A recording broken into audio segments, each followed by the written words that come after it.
Is this a model that's done all over the place?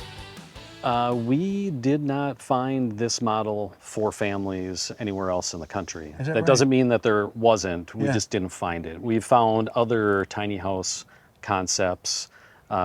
Some looked more like shelters than a full home to live in like we have here, and you'll see that when we get into a home. But we did not find one to exactly model. So we believe this is the first of its type to serve specifically for families. Have you had other communities come and take a look and say, this is brilliant, we need to do this, and why isn't this all over?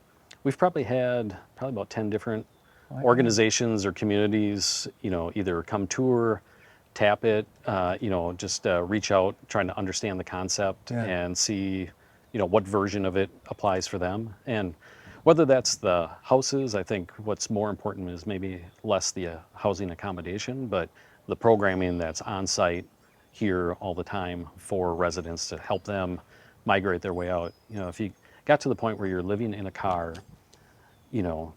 because things went that wrong for you, however you got to that point, you Yeah. probably didn't have a lot of great mentorship Right. growing up, so you need to have some support to kind of dig your way out of that. And that's not going to happen in a couple weeks. Right. We have several staff members here on site full time that are case managers working with the families, Yeah. providing ongoing program support.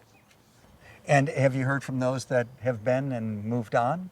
From a few that are doing well, but they were able to move on because they took to the programming, got gainful employment, Yeah. are keeping their kids in school, kind of doing the things that we kind of had set out. You do these things, you're going to be in a better spot when you leave us, and those things are going really well for those families. It's good. Yeah, Yeah. trying.